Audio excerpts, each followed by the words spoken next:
wabarakatuh. Waalaikumsalam warahmatullahi wabarakatuh. Bagaimana kabar anak-anak ibu semuanya? Alhamdulillah baik, Bu. Baiklah, sebelum memulai pelajaran pada pagi hari ini, alangkah baiknya kita mulai dengan berdoa. Berdoa dimulai. Berdoa selesai. Baiklah, apa ada temannya yang tidak hadir hari ini? Nihil, Bu. Hadir semua, Bu.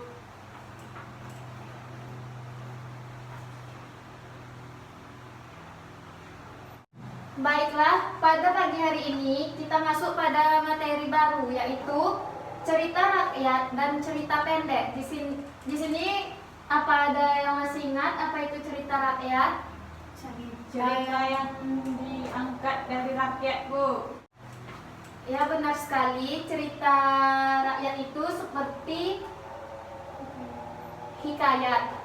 Nah, pada hari ini kita akan membahas perbedaan karakteristik bahasa cerita rakyat dan karakteristik ciri bahasa cerita pendek. Di sini ada yang tahu apa itu maksud dari cerita pendek? Cerita langsung habis, Bu.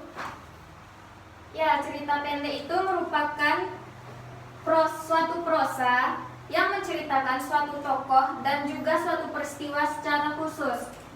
Biasanya jumlah kata yang terkandung pada cerita pendek ini sekitar 5.000 sampai 10.000 kata. Cerita pendek ini cerita yang langsung habis, tidak memiliki sambungannya. Nah, baiklah, karena kalian sudah mengetahui pengertian cerita rakyat dan cerita pendek, maka selanjutnya kita akan masuk pada karakteristik bahasa hikayat dan karakteristik cerita pendek. Di sini ada yang tahu apa saja karakteristik dari cerita rakyat? Tidak, Bu. Nah, karakteristik dari cerita rakyat ini yang pertama itu menggunakan kata penghubung. Contohnya itu Dan ya, Bu. iya, dan, terus misalnya selanjutnya maka dan lainnya. Yang kedua itu menggunakan banyak pengulangan kata. Contohnya itu kata sahibul hikayat. Ada sebuah negeri di tanah Andalas Palembang namanya Demang Lebar Daun, nama rajanya. Asalnya daripada anak cucu Raja Sultan. Muara Tatang, nama sungainya. Dari kalimat tersebut terdapat pengulangan katanya dan kata raja. Selanjutnya itu menggunakan bentuk partikel pun dan la. Selanjutnya menggunakan kalimat inversi. Di sini ada yang tahu apa maksud dari kalimat inversi? Tidak, Bu.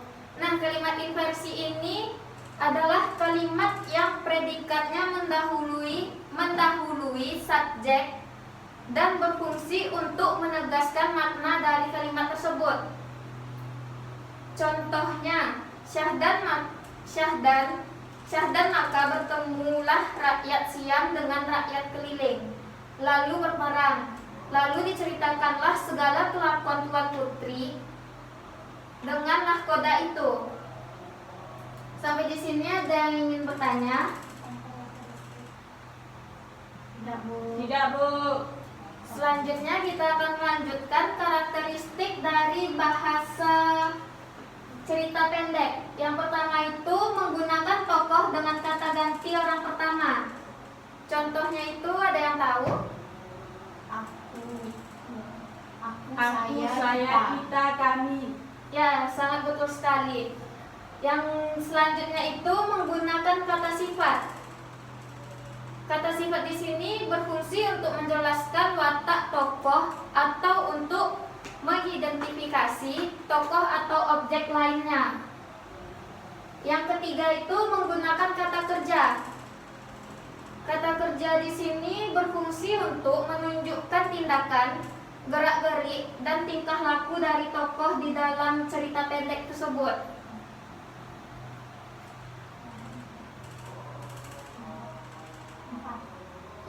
yang keempat terdapat kata kias. Di sini ada yang tahu apa kata kias? Kata yang menggunakan istilah Bu. Ya, tidak Ya. menyatakan arti sebenarnya. Ya, kata kias adalah kata yang tidak menjelaskan arti sebenarnya.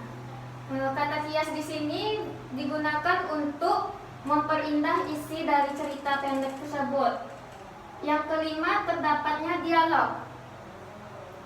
Terdapatnya dialog yaitu dijelaskan dalam tanda petik atau kalimat langsung pada cerita pendek. Yang keenam itu menggunakan bahasa yang tajam, sugestif dan menarik.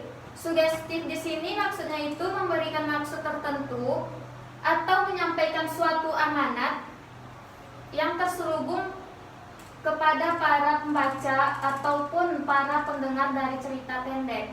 Sampai di sini ada yang ingin bertanya? Bu, Iya. kalau karakteristik cerita pendek seperti terdapat dialog, jika dalam sebuah cerpen tidak ada dialognya, apa dapat dikatakan sebagai cerpen? Ya, sangat bagus pertanyaan dari Erlina. Apabila tidak terdapat dialog di dalam cerita pendek tersebut, tetap masuk ke dalam cerpen. Karena cerita pendek ini hanya bersifat menceritakan secara ringkas cerita tersebut. Apabila tidak terdapat dialog, jadi tidak adanya masalah di dalamnya. Ada lagi yang ingin bertanya? Tidak Bu, tidak Bu. Baiklah, jika tidak ada yang ingin bertanya, Ibu akan memberikan kalian tugas.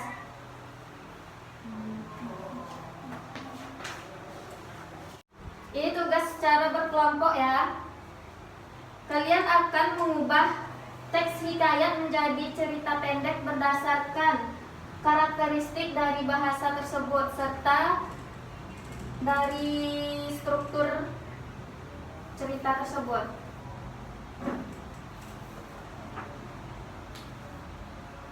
Ibu akan memberikan kalian waktu 45 menit untuk mengerjakan tugas ini.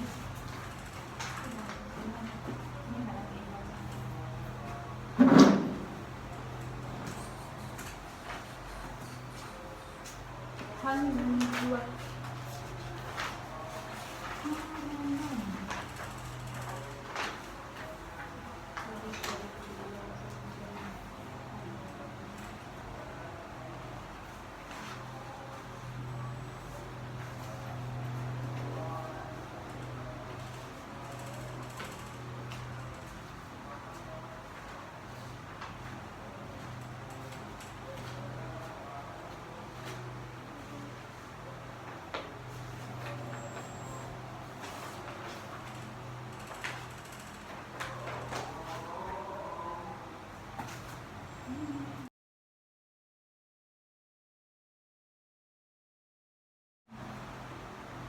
Baiklah anak-anak, waktunya sudah selesai. Apa kalian sudah selesai mengerjakan tugasnya? Sudah, Bu. Sudah Bu.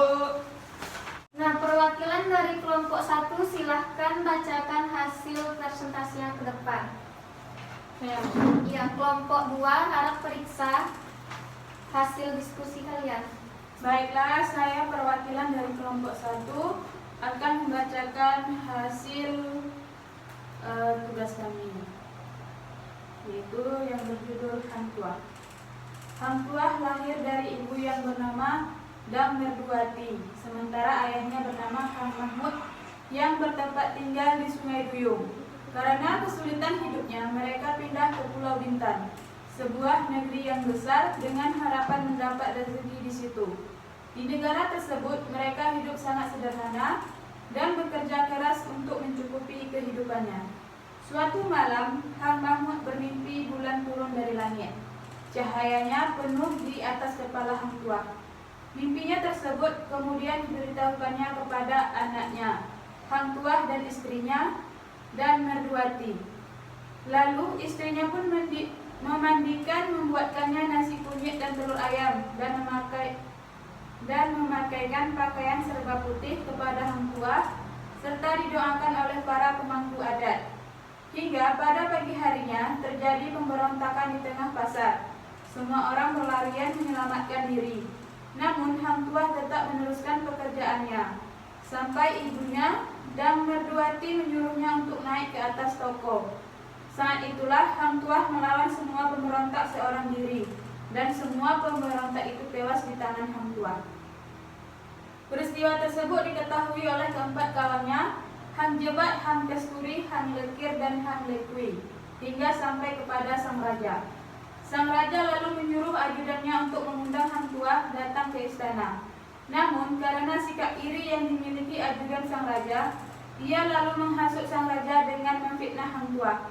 Sang raja pun murka dengan memerintahkan untuk membunuh hang tuah. Namun sang itu bendahara kerajaan telah lebih dulu menyembunyikan hang tuah di sebuah hutan. Tergantilah posisi hang tuah di kerajaan oleh Hang Jebat sahabatnya. Keris sakti yang hang tuah miliki sekarang dimiliki oleh Hang Jebat. Dengan kekuatan keris tersebut, Hang Jebat dengan mudah merebut tahta kerajaan dari sang raja. Tak ada satupun yang bisa melawannya saat itu. Sang raja pun pergi dari istana dengan menyesali keputusannya membunuh hang tuah. Saat itulah bendahara kerajaan memberitahu kepada sang raja bahwa hang tuah masih hidup. Setelah mengetahuinya, hang tuah kemudian ditugaskan untuk merebut kembali keris sakti yang saat itu dikuasai oleh Hang Jebat. Dan hang tuah pun berhasil merebutnya kembali bersama dengan tahta kerajaan. Sedangkan Hang Jebat harus tewas terbunuh di tangan sahabatnya sendiri, hang tuah. Dan sebelum kematian, Hang Jebat menjelaskan kepada hang tuah alasannya melakukan tindakan tersebut. Ya, silakan beri A+ kepada kelompok 1. Nah, selanjutnya apakah kelompok 2 memiliki perbedaan dari yang dibacakan oleh kelompok 1? Tidak, Bu, sama. Baiklah, Ibu akan memeriksa dulu tugas dari kalian.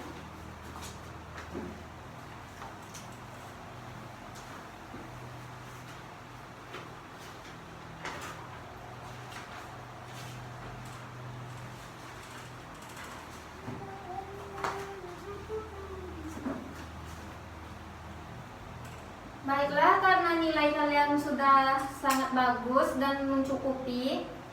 Sampai di sini ada yang ingin bertanya? Tidak, Bu. Baiklah, jika tidak ada yang ingin bertanya, Ibu akan memberikan kalian tugas untuk dikerjakan di rumah, yaitu kalian cari perbedaan antara hikayat dan cerpen dilihat dari bahasa dan nilai-nilai yang terdapat di dalamnya.